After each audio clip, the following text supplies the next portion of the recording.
입장 발표를 하는데 시장은 호락호락하게 그거를 믿지 않는다라는 얘기예요.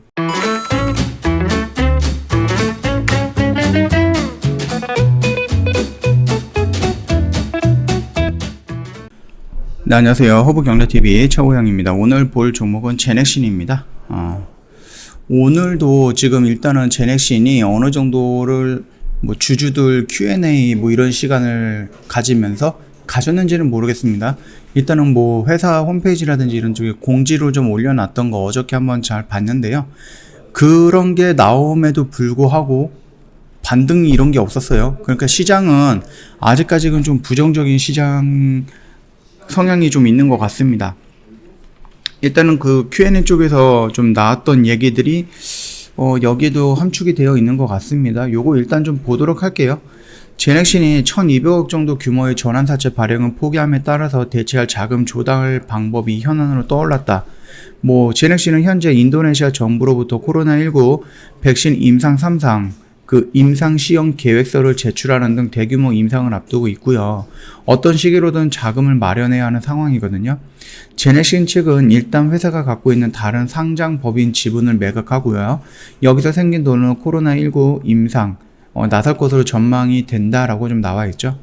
최근에 홈페이지를 통해서 시비 발행이나 유상증자 등 외부를 통해서 대규모 자금 조달하지 않기로 결정을 했다라면서 어저께 한번 말씀을 드렸죠. 현재 개발 중인 코로나19 백신 후보물질 GX19N의 임상 개발을 위해서 자금 조달 방법은 내부 경영회의를 검토 후에 이사회를 통해서 확정 공지하겠다라고 나와 있지 뭐를 매도해가지고 현금을 확보하겠다라고 명확하게 나와 있는 건 아니에요. 그러다 보니까 얘네들이 갑자기 또 말을 바꿀 수도 있는 거거든요. 생각을 해보시면 아시겠지만 큐어백이 오늘 임상 결과 발표가 나왔는데 47%래요. 47%. 굉장히 낮아요. 이거 중국에서 만든 백신보다 못해요. 큐어백이. 얘가 mRNA 백신이거든요. 그런데 왜 이렇게 좀 차이가 나는지는 모르겠으나 이러면은 WHO에서도 긴급 사용 승인 나오기가 좀 어려운 거죠. 그렇죠?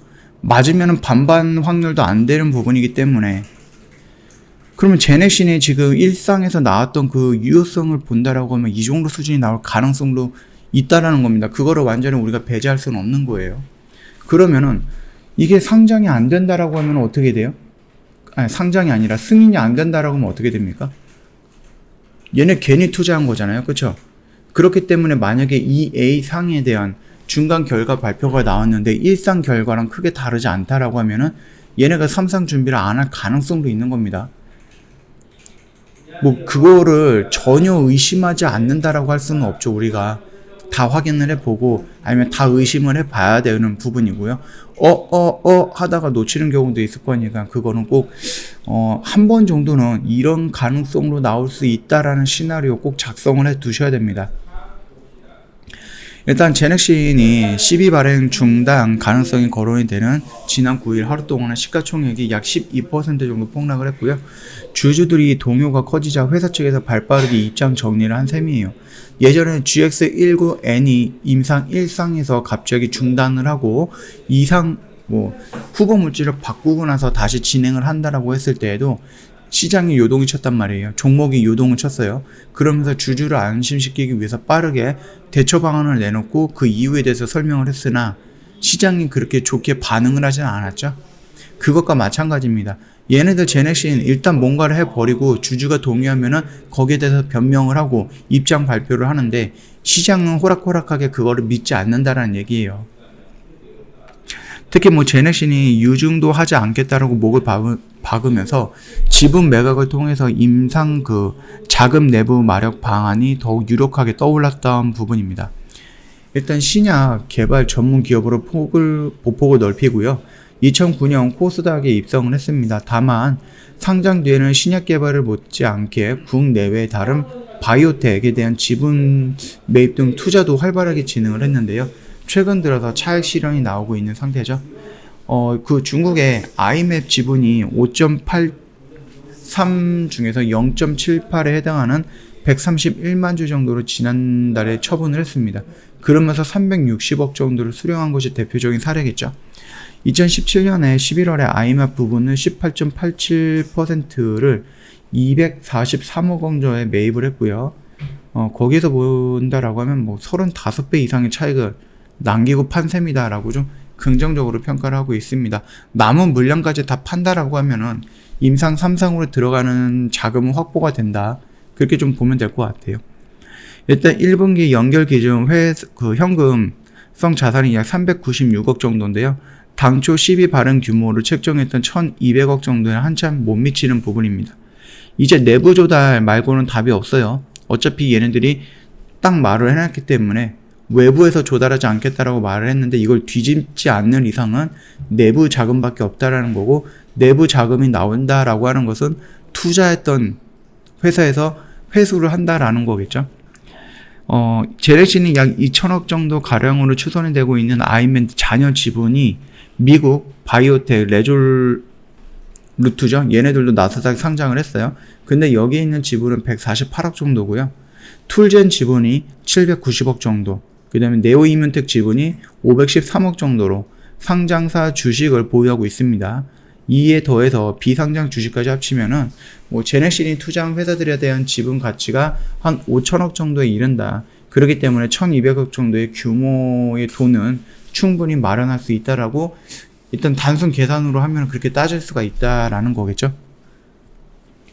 다만 이전 제넥신이 투자한 회사들의 경우에 향후 신약 개발에 따른 기업 상승 가치가 남아있기 때문에 이게 고민이 된다는 거죠. 당장 얘가 지금 효율성이 어떻게 나올지 모르는 백신을 위해서 어느 정도 성장 가치가 있는 그 회사의 지분을 정리하겠다? 라고 했을 때 선뜻 제넥신을 선택할 수는 없는 부분입니다. 이런 이유로 일부 주주들은 주주 배정 유상증자를 해서 1200억 정도의 전부 혹은 일부를 마련한 것도 나쁘지 않다라는 의견을 내고 있는데, 이런 주주들이 있나요?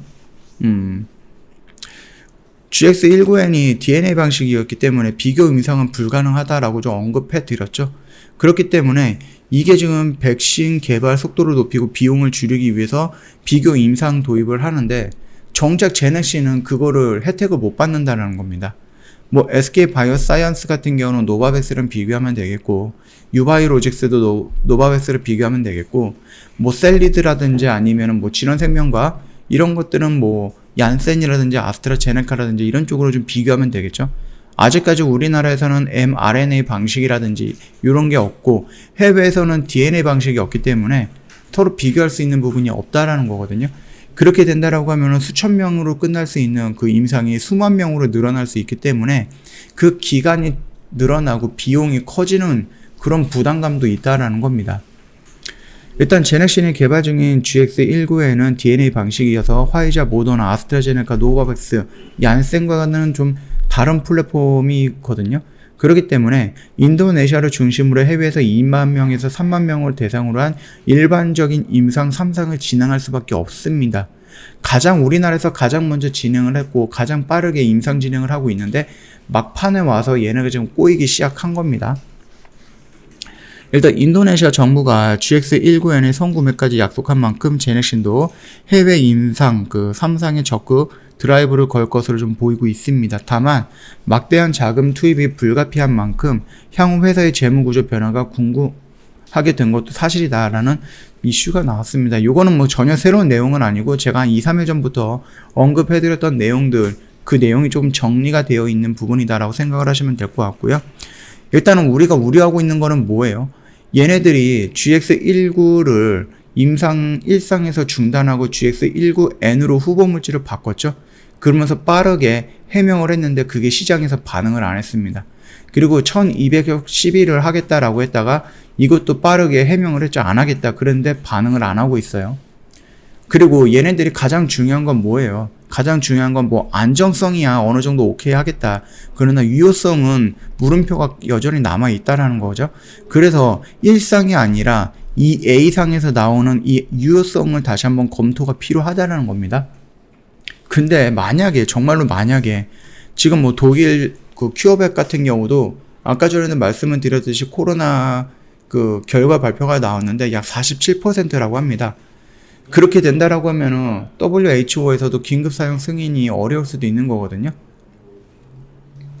그렇게 되면은 큐어백 같은 경우는 시간은 시간대로 돈은 돈대로 낭비한 거고 거기서 추가적으로 뭔가를 또 해야 되고 그러면은 자꾸 밀리는 거예요.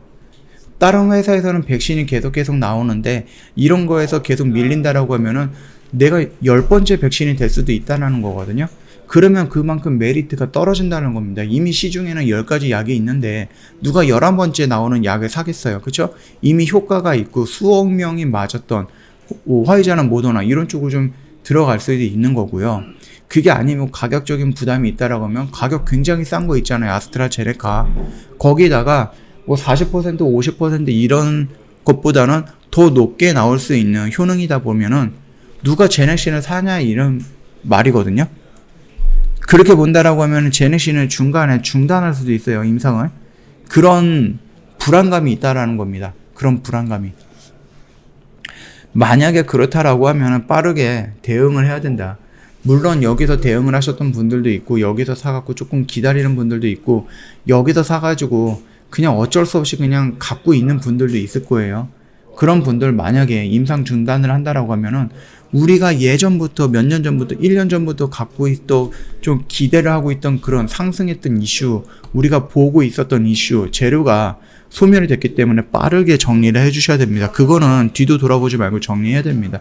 줄기세포 관련된 종목도 많고요. 다른 것들로 연결이 되어 있는 종목도 많지만은 지금 당장은 우리가 보고 있는 그런 이슈가 사라졌다라는 거거든요. 굉장히 중요한 얘기니까 참고해 주시면 될 것 같아요. 제넥신 얘네들 하는 꼬라지를 보니까 되게 불안하죠. 그쵸? 더군다나 오늘 갑자기 큐어백이 그런 식으로 발표가 나오다 보니까 더 불안해졌습니다.